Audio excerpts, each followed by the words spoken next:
Você está ouvindo o Controle 3.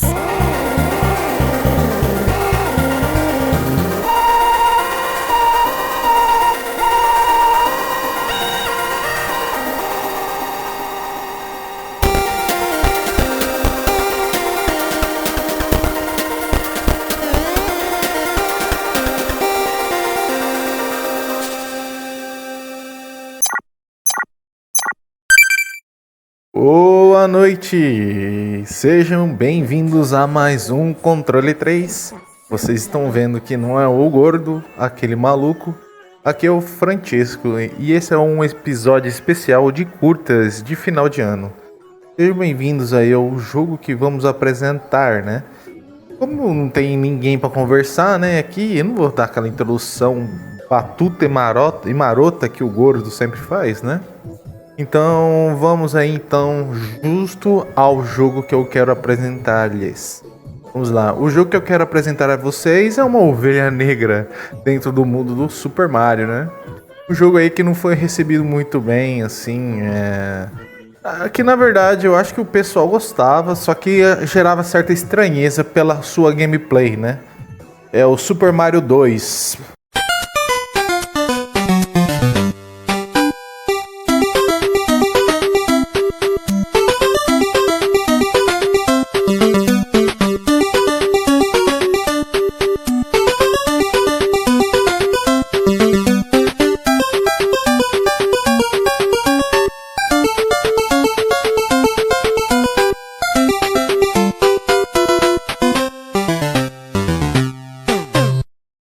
É um jogo que saiu aí nos anos de 1988 na América do Norte, né? E 89 na Europa e tal.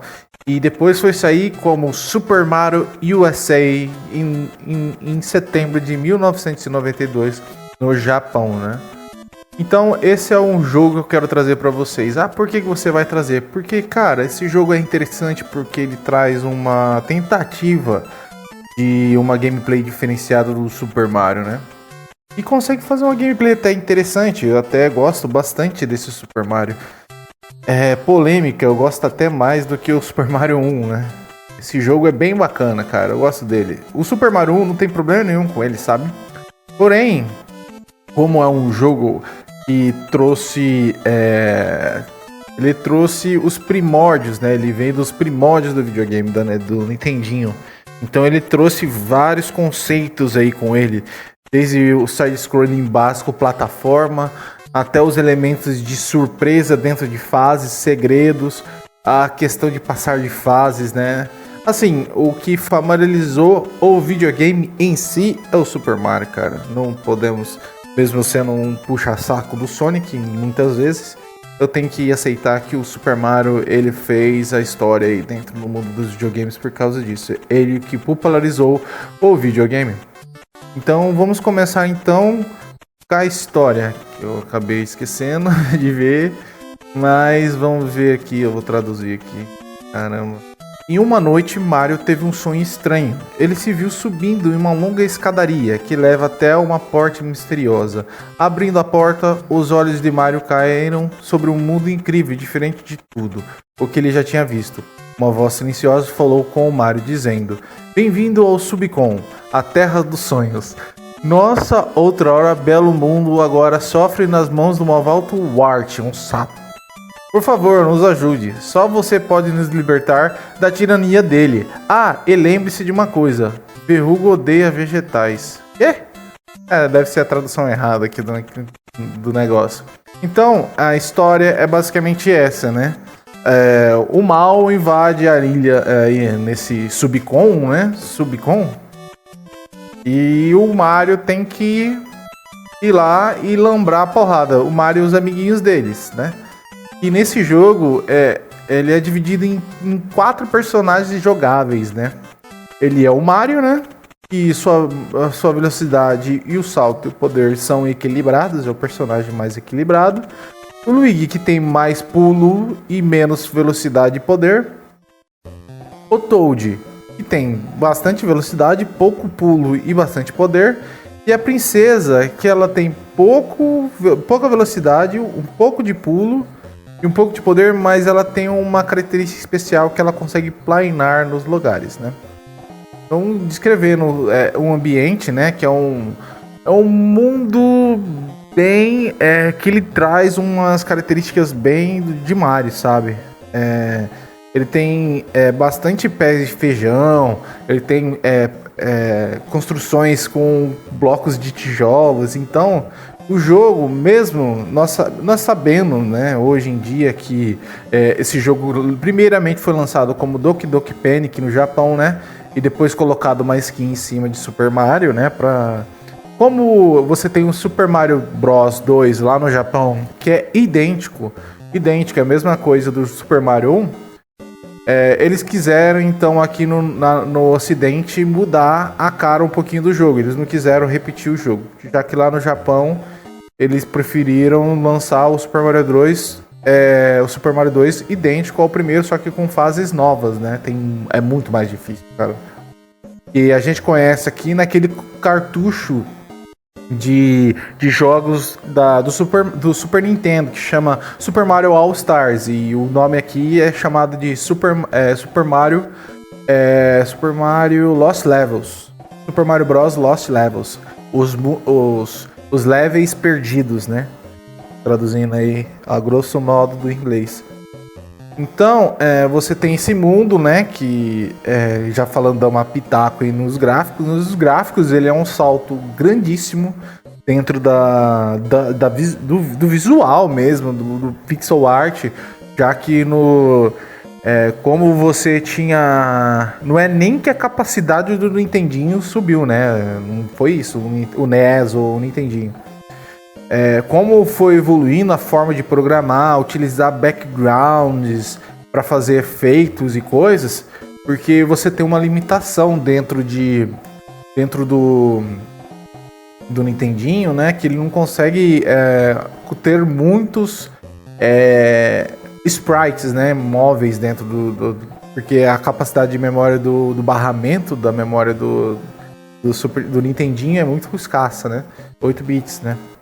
Então você tinha que fazer mágicas, né? E esse jogo, ele faz parte, quando em 1988, ele fez parte dessa... Ele conseguiu revitalizar bastante os gráficos. Os gráficos são muito bacanas, cara.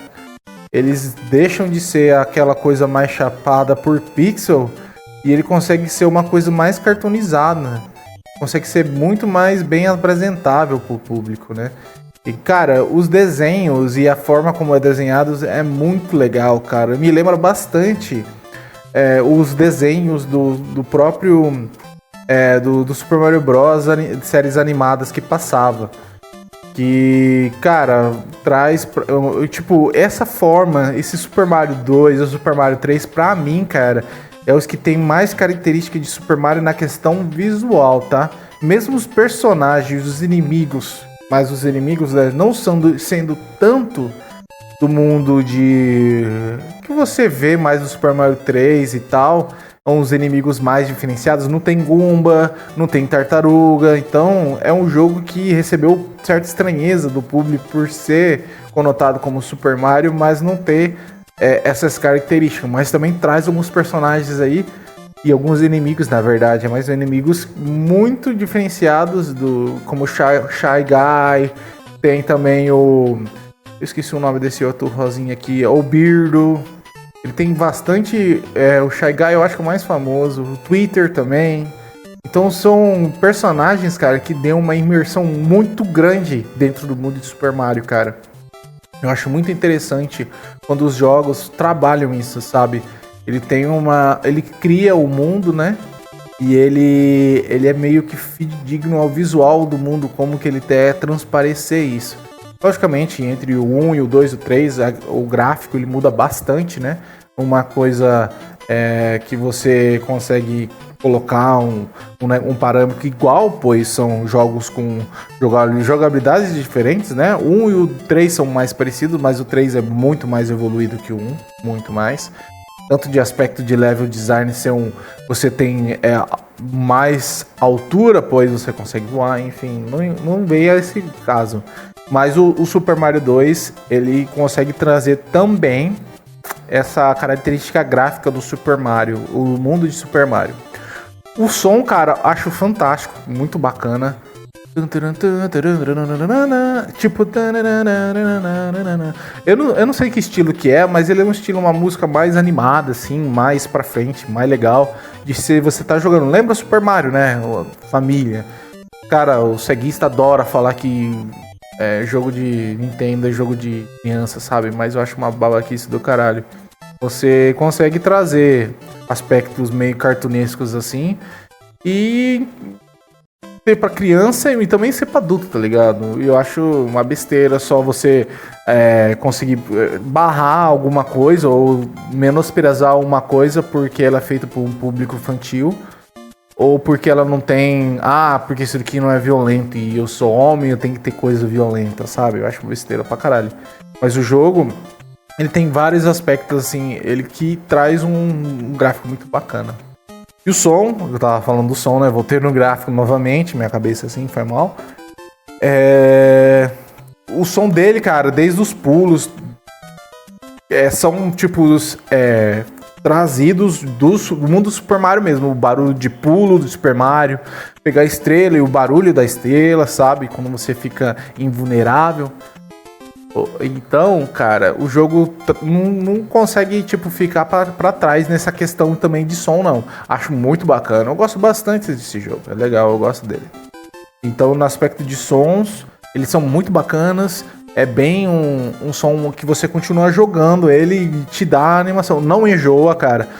E consegue trazer mistério dentro dos castelos também. É muito legal. Já que a gente tá falando do jogo de Super Mario, então ele repete meio as músicas para o tipo de ambiente que você tá, né? E como no Super Mario 1 você tem a fase na parte de cima, a fase no subterrâneo e a fase no castelo, que são 3 tipos de música diferentes. Mas as músicas de Super Mario, desde o primeiro ao segundo, eles são fantásticos, né? Ele consegue trazer uma melodia que não enjoa e que fica na sua cabeça. Bom, falei agora dos controles. Controles, basicamente, é um controle de Nintendinho, né? Os direcionais você mexe o personagem, um botão você pula e outro botão você corre, você segura. E quando você estiver em cima de um vegetal, porque o que faz a diferença nesse jogo, depois eu vou descrever na jogabilidade, é que você pega vegetais do chão pra atacar nos inimigos. Então traz uma mecânica bem diferente do Super Mario. Então, você pega as coisas do chão com esse botão, o mesmo botão de correr. Eu acho que é o A e o B ele pula. Então é uma mecânica aí normal, tradicional de Nintendinho, né? E os controles, né? E agora vamos falar então da gameplay, cara. A gameplay desse jogo, como eu citei, ela é diferente, né? Ela é diferente do Super Mario normal. Quando você pegar a primeira vez o jogo e tentar pular em cima da cabeça do inimigo, você vai ver que você não vai causar dano nenhum. Você vai ficar em cima deles. Isso causa até certo estranhamento. Falei, caramba, o que tá acontecendo? Aí você descobre que você consegue... a mecânica básica, mais principal desse jogo é que você consegue pegar coisas embaixo de seus pés e levantar até a sua cabeça para arremessá-las. Isso faz com que o jogo tenha vários artifícios dentro do jogo, desde vegetais, que eu acho que é o fator mais principal e que o pessoal, tipo Mario, Super Mario e vegetal. Pô, Super Mario é associado com flor, um monte de coisa, então por que não pode ser associado com vegetal? Nesse caso ele é associado. Temos que lembrar também que ele veio de um outro jogo, então ele é uma reskin, então os caras não podiam fazer muita coisa. Mas eu acho que encaixou muito bem, cara, eu acho muito legal. E a vegetação espalhada, os vegetais, que eles saem as graminhas pra fora, assim, quando você tá andando, traz até um aspecto dentro do jogo que é um ambiente. Você traz um ambiente, tipo, traz elementos dentro do ambiente, características de ambiente, né? Da fase, né? E você consegue interagir com elas, né? E então você tem essa mecânica de você pegar e arremessar. E você vai acertar os inimigos com essa arremessada. Então, basicamente, a principal mecânica da gameplay do jogo é essa. Você arremessar as coisas para acertar os inimigos. Aí você tem bombas. Interessante que trouxe também, eu acredito que seja da escola Zelda, né? Sei lá. Tipo, utilizar bombas que você pega, às vezes quando você tira o item do chão, ou tem inimigos que são bombas, você utiliza eles para quebrar paredes e conseguir ou bônus, ou conseguir atravessar o destino onde você tem que chegar no ponto final da fase. Bem legal. Também você tem os inimigos, né, que são variados em vários tipos, cara. Tem muito tipo de inimigo. Ó, no primeiro mundo ele tem muito inimigo, cara. Dá uns 5, 6, cara, tipos diferentes. Só que eles são bem parecidos, então eles vão se repetindo. Mas você tem o Shy Guy, você tem um corvinho que fica pulando, você tem eu gosto de chamar de gato preto, mas é um ninja que chama. Aí você também tem o Hopsters, que são bichinhos, umas joaninhas. É bem legal. E também vamos falar primeiro então da questão de bosses. Cada fase são 3 fases. Cada mundo são 3 fases. E nas 2 primeiras fases você sempre enfrenta um sub-boss. Ou um boss se preferir. Mas eles são bosses ou sub-bosses das respectivas fases que você está participando. Sempre as 2 primeiras fases do mundo são o Birdo. O Birdo, e ele também pode vir em variações de outros tipos. Pode ser rosa, vermelho e eu acredito que verde. Tem um azul também. Tem uma azul e tem uma verde. São 4 tipos de Birdos diferentes que você tem. Essa dança azul não lembrava não, mas deve ter porque tá aqui na Wikipedia aqui. Aí no terceiro mundo de cada mundo você enfrenta um boss diferente, né? No primeiro mundo você vai enfrentar, vou dar um spoiler, um rato. E nos outros mundos você vai enfrentar outros tipos diferentes de inimigo. Não vai sofrer muita alteração, tá? Você não vai ter muita diversificação de bosses. Mas vamos supor que tem 4 tipos diferentes aí de bosses. Bem legais, que tem mecânicas totalmente... 5, são 5. Mecânicas totalmente diferentes de enfrentá-los e matá-los. Então você tira aquela repetição toda que você tinha no Super Mario 1. Eu acho que é uma evolução muito grande dentro do jogo. Eu, particularmente, depois vou falar o porquê que eu não gosto tanto do Super Mario 1. Acho ele muito repetitivo. Eu falei que ia falar depois e agora eu falo. Mas depois. É que ele é repetitivo, essa que é a parada. Acho muito repetitivo você ter que fazer a mesma coisa em todos os 8 níveis. Tudo bem que nesse jogo também você faz a mesma coisa em aspas, mas você tem desafios diferentes, você tem formas diferentes de interação, desde bosses até as fases ela muda, não é só a esquerda para direita pulando plataforma, você tem tapetes, você escala, você tem várias coisas dentro do jogo, né? Te ajuda bastante nessa gameplay dele, você fica uma gameplay bem fluida e bem diversificada, você não enjoa de ficar jogando ele, cara. Você também tem os ambientes, né, da gameplay, né, que é tipo a parte externa, né, que normalmente tem. Aí depois você vai nos castelos, que eu acho fantástico nesse jogo. Ele te dá tipo, são torres, normalmente eles não são castelos tipo com construções laterais, normalmente eles são construções verticais, cara. E eles parecem umas torres, sabe, torre de fazer bloco de tijolo, tá ligado? Não sei se vocês manjam, mas tipo, é umas torres bem grandonas, assim, de tijolo. Acho muito maneiro, cara, a estética dessas coisas, desse jogo, cara. Então os castelos, e eles, tipo, você trabalha muito na verticalidade. Existem também castelos que você trabalha um pouquinho na horizontal, mas a ideia é uma vertical. Eu acho bem legal, isso dá uma questão de imersão que você tá num lugar gigantesco, né? Bem legal, bem bacana. Interessante, né? Porque se fosse um lugar só muito largo, vamos dizer assim, grande horizontalmente dizendo, na horizontal, estaria dá menos imersão, sei lá, não, ele dá menos ideia que seja um lugar grande, cara. Assim, eu acho que, eu não sei se é só somente por isso, eu tô aqui cagando uma regra aí, mas pode ser que sim, mas nesse jogo a ideia que ele te passa dentro do castelo é que o castelo é gigantesco, cara, é muito legal. Então, como eu falei, né, a gameplay de você pegar as coisas do chão te traz várias, tipo, você consegue ficar em cima do inimigo, então você vai ter que utilizar às vezes o inimigo como plataforma, acho bem interessante. Normalmente os chefes, eles te dão itens pra você tacar neles, ou na fase tem os itens pra você jogar neles. Você vai ter também mecânica de fechaduras nesse jogo, então você precisa carregar uma chave para abrir certas portas que estão fechadas, trancadas, né? E quando você pega a chave, normalmente aparece uma cabeça, uma máscara, na verdade, flutuante. E o nome dela é Phanto. Então, elas são fantasmas que te percebem como uma maldição nessa chave.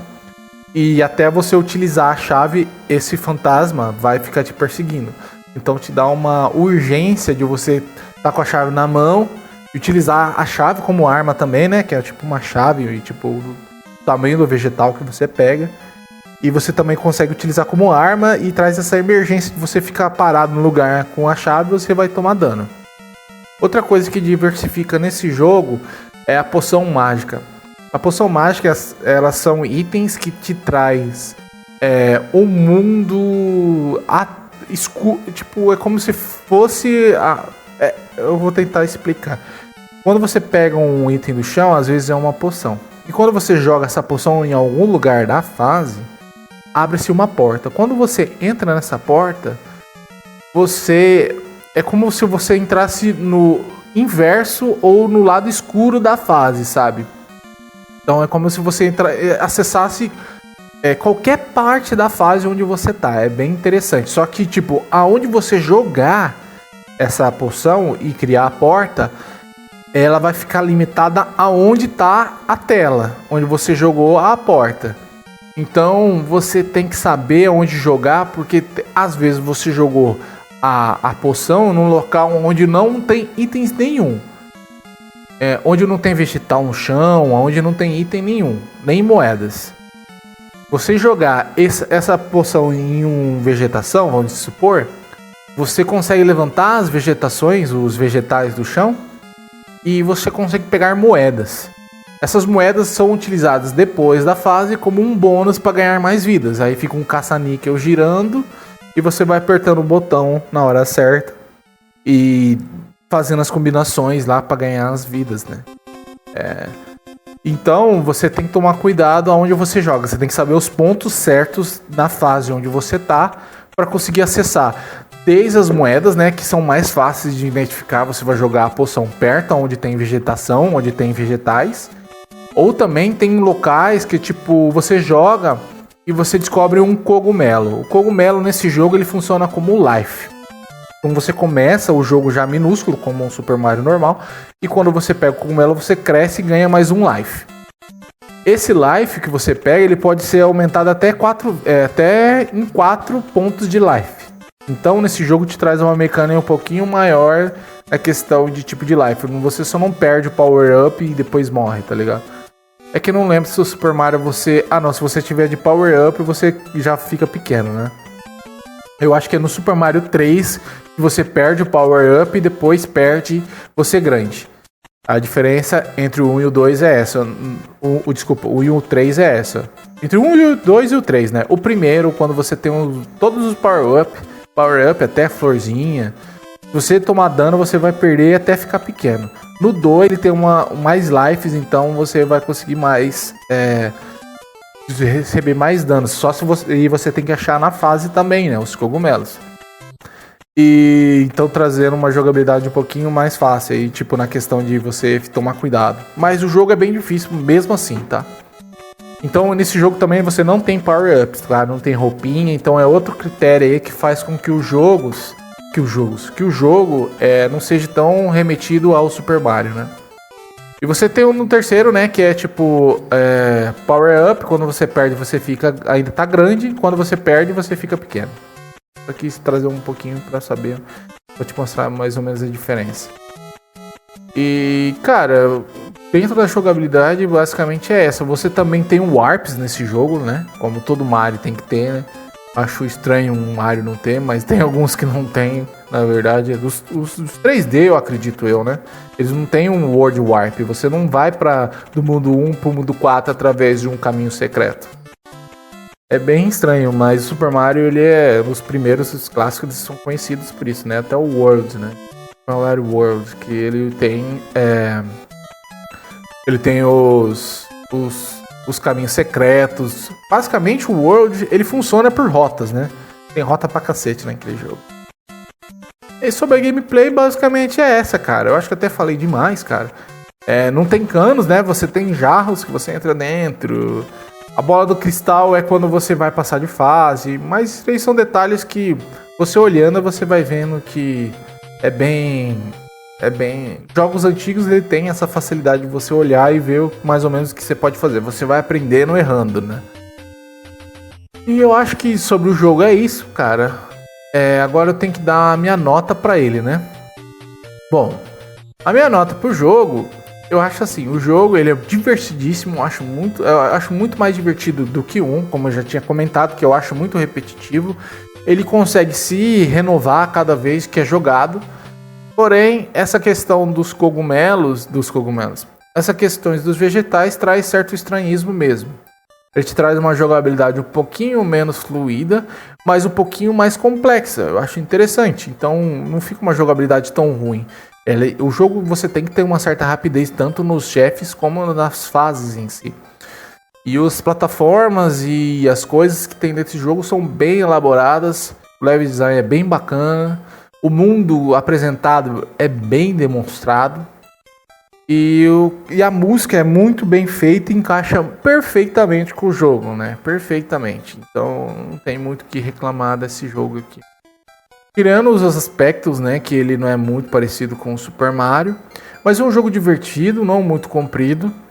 E a minha nota pra ele vai ser 8,5, cara. Eu podia dar mais, mas tem jogos mais divertidos do Super Mario, né? Jogos mais que...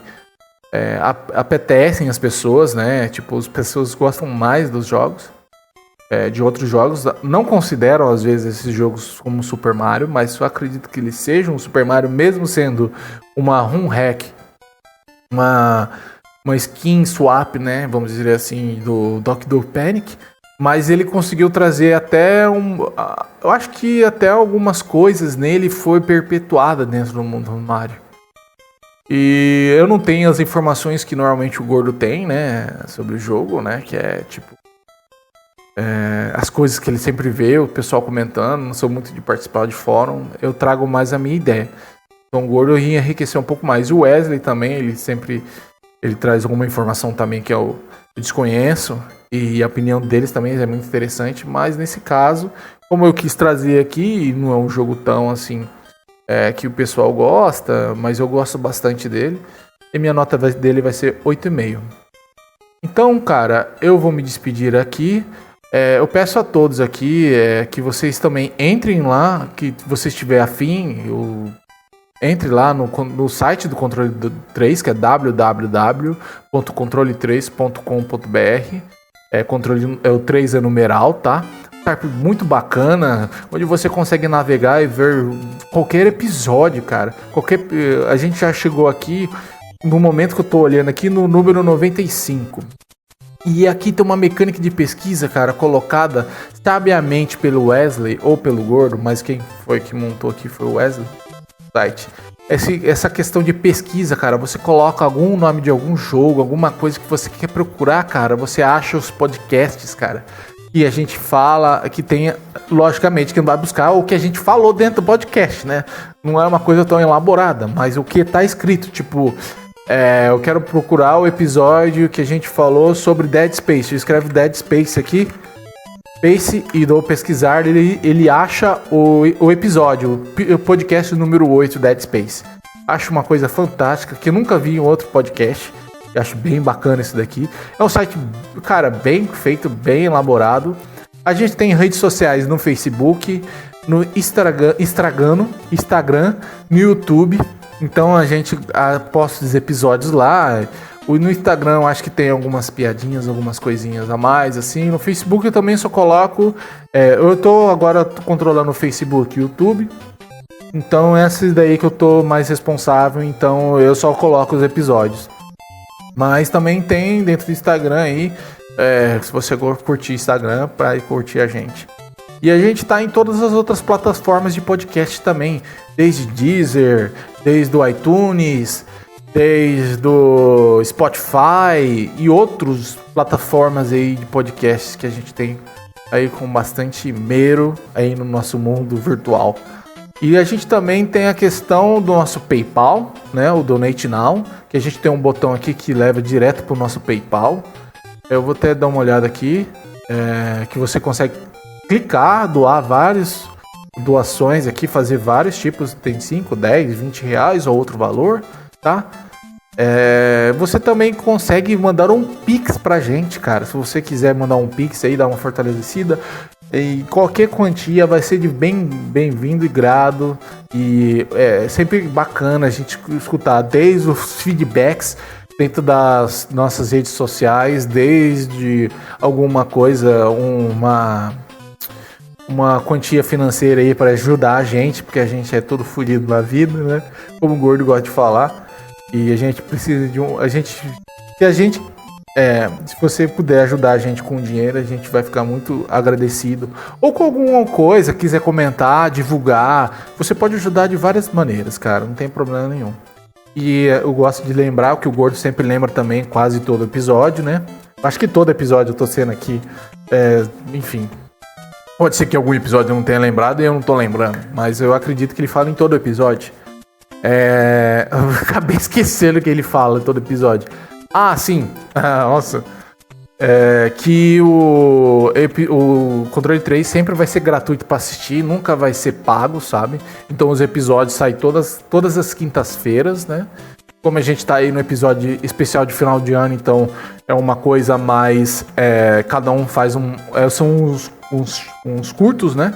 Uns Controle 3 curtos, mas eu não sei quanto tempo já tá dando aqui. Eu acho que eu falei pra caramba já, né? É bastante tempo.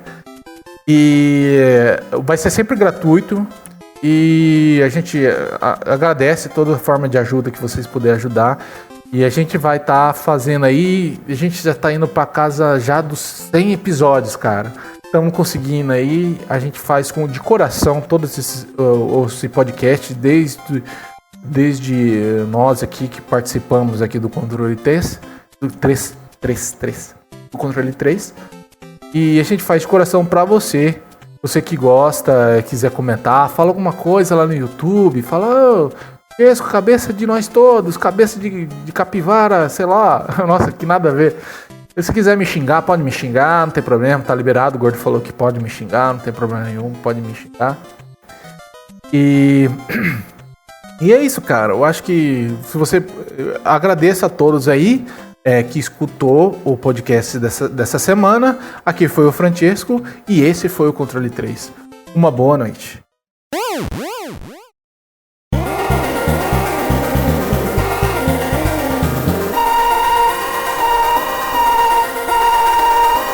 Você ouviu o Controle 3. Boa noite.